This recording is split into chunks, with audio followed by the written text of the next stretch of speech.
Welcome to Fielding Estate Winery.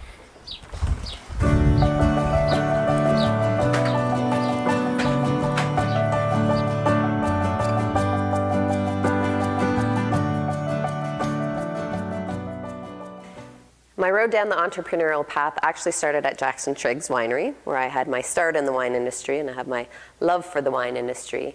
And it was there, and then I met my future husband, Curtis Fielding. At the time, he was looking for property with his parents, and they wanted to find that perfect site to start a small boutique winery, which is now Fielding Estate Winery. We joined forces about 3 months before the winery opened, and for me it was a bit of a leap of faith. I wasn't married to Curtis at the time, and it was just something I really believed in, and I wanted to be a part of the project for sure. At Jackson Triggs, I was the guest services manager. That journey started with me being part of the opening team for that winery, which was a big project at the time. It's a beautiful, modern architectural designed building, and being part of that opening team was a huge asset to, I guess, my knowledge base and what I could have brought to Fielding at the time. I was there for 5 years and worked in many facets of the business, but when I left, I was the guest services manager.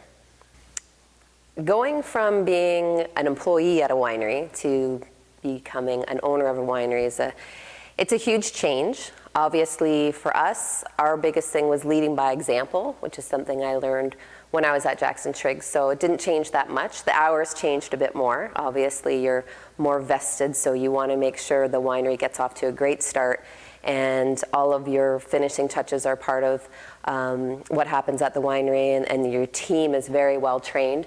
So we spent a lot of time training our team to have the same values that we did, the same customer service strengths that we wanted to bring to the table. And it's hugely gratifying when you see people come in and guests will return year after year. I think it's just the sense of pride and accomplishment that comes along with it that's really gratifying. We really pride ourselves on our strong team that we've built. It's been a great thing for Curtis and I to be able to step away a little bit when we needed to, when family calls. We have huge longevity with our team. We try to lead by example. We treat people the way we would like to be treated. We're very fair. We always wanted the winery to be a place where people would come and have a great experience, a friendly experience, and really feel part of our family. And that obviously extends with our team. They feel part of the Fielding family, and that helps them reiterate that to the guests when they come. We've always had open, great communication with our team. If we sense there could be an issue, we try to nip it right away. We don't like anything festering. We're a small team, so we want to make sure everybody gets along, and it's a very positive environment. Both Curtis and I have from time to time taken managerial courses to brush up on those skills, things that you might sort of forget along the way as you get busy trying to run the winery. There was one book that I really loved called Hug Your People, and that is a book that I have also given to our managers so that they can feed off that and reiterate that to our team and get everybody sort of involved, and then in turn have hand that book down to our other managers, which has been a great tool. We often get asked if there's anything that we would do differently had we known what we know now, starting out year one. And I think we did it slow and steady, which was a huge benefit to us. We grew as the sales grew, and we were lucky because our winemaker had great foresight into where our sales were going, and we watched everything really closely. We have great inventory turnover, so that's been a huge positive influence on what we've done. Foresight is 2020. I mean, we've had to replant our vineyard at the estate site once, which was pretty painful because it's a very big investment, and we relied on consultants at the beginning to show us what they thought might grow well in this location. And in the end, we had to bite the bullet and change some of the vineyard plots and what was planted here to fulfill sales obligations, number one, but also to plant the best grape varietals for our soil, which is something that it just took time to learn. So there's not anything we really would have done differently. It obviously would have been nice to know at the beginning, but here we are.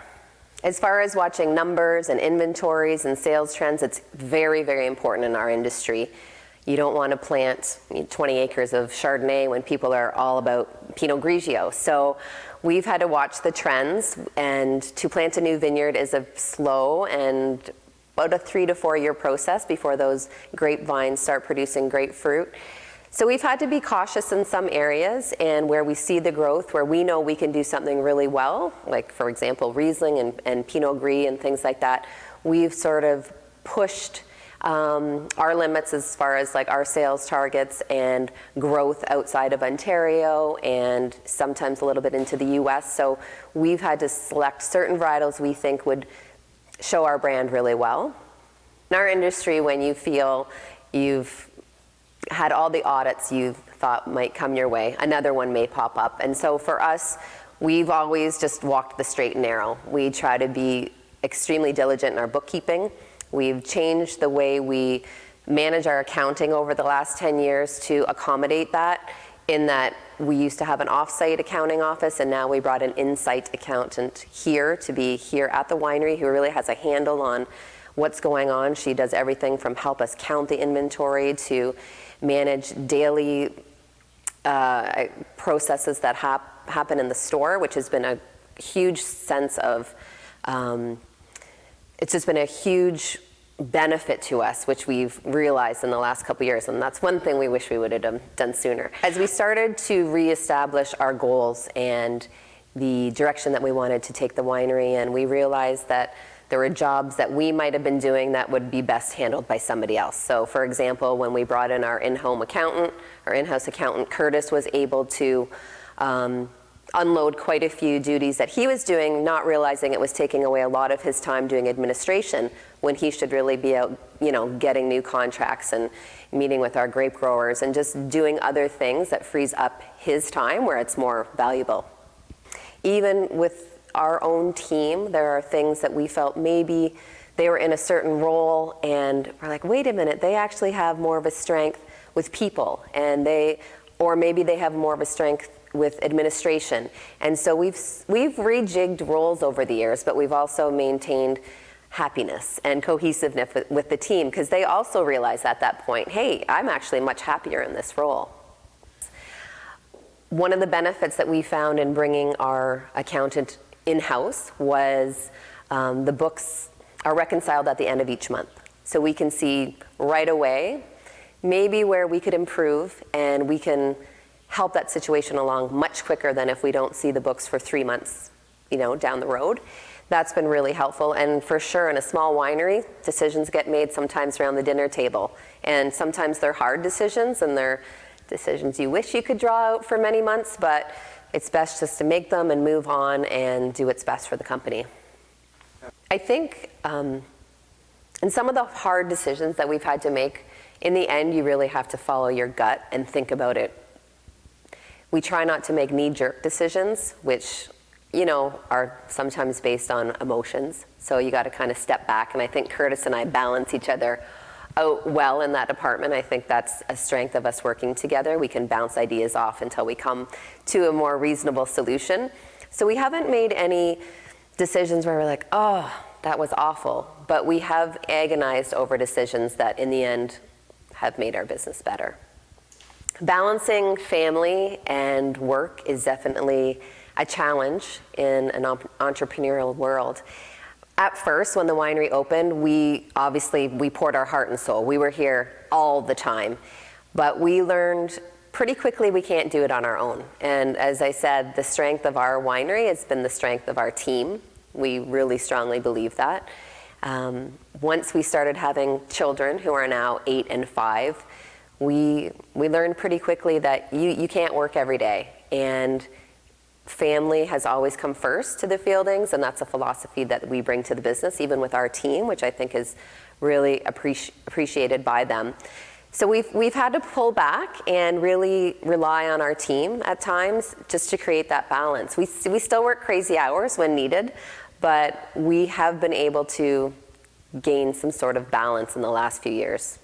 Goal setting is very, very important in our business. When we first started out, we envisioned ourselves as a 5,000 case winery. possibly never selling wine through the LCBO, and you get a bit of a romantic feel for when you're opening the winery and what it's going to be like, and you realize pretty soon that sometimes your business model might not have been as accurate as you had hoped, and trends change and you need to evolve. So one of the really important things we did at about the 5-year mark, which I think was hugely beneficial, was we hired a consultant, and we completely redid our business plan. And in a family business, sometimes it's hard to put personalities aside to get to the heart of what needs to be done. So we felt it was great to work with a consultant because we drew on his expertise. He was able to work with us together to come to the same goal. And in the end, we set a 5-year plan together with the new business plan, which we used, along the way. And we've stuck to the plan, and the plan has worked. And I just think we needed new direction, and it was great. Along the lines of setting goals, there are sometimes that there are things that happen beyond your control. In the last few years, we've had 2 fairly short crop years in the vineyard, so we've had to rejig things a little bit, and that's when we've relied very heavily on our winemaker, Richie, on his expertise when it comes to maybe selecting different blends for us and pulling back maybe on some of the reds we might do to put into wines that we mostly sell at the LCBO. You want to have that distribution there. You don't want to stop that. That would be bad for our business. So you're constantly looking at the numbers and making sure that you have the inventory to supply the demand. And going back, we review our goals, and we've been pretty successful, though, in keeping to it. One of the benefits of working in the wine industry is the strong community that we have amongst ourselves. For me, it's tasting constantly with a lot of my fellow female winery owners. I've been involved in a group over the last 10 years where we taste international and Canadian wines.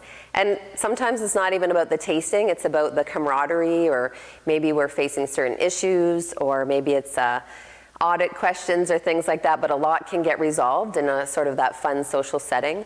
For Richie, it's tasting with other winemakers and learning about barrels that we might not have that other people are using, or going out and learning about, how that same grape that we're growing grows in a different area. And we have great camaraderie with our wineries. There's always fun emails and Twitter tweets going back and forth, and it helps build your business. And when it comes to a customer coming in and saying, hey, where are you going to go next? You're always going to have a recommendation because you know solidly the wines that are being produced, and you have no problem recommending different wineries. One of the great things about the wine industry too is it's not a gender dominant business. Yes, there are a lot of men in the business, but equally there's a lot of great women, great strong women like Debbie Pratt, who's one of the leaders in the wine industry from day one. And that's been a great source of strength for me. As I said, I'm involved in a ladies tasting group, and just networking with those ladies and learning about different things in the industry has been a huge asset for me and for the winery itself. I think men and women in the industry socialize very well together. It's a very, very social industry, and I think it's there's a lot of respect both ways. But I feel very lucky to be a woman in the wine industry because there's so many other great ladies around. In business, you always have to have the next big idea. So for us, we have our next big idea, but we're always about research and development. We want to make sure that our big idea is a great idea for everybody, and then it's going to sell. So right now, we are in the process of doing a little bit of market research on our next big idea, which I hope is going to really fly. Unfortunately, I can't be with you ladies today, but I would absolutely love to visit with you when you can have time to visit the winery. I welcome everybody to come and have a visit, taste our wines, chat with me. Feel free to be in contact, and I look forward to seeing you sometime in the future.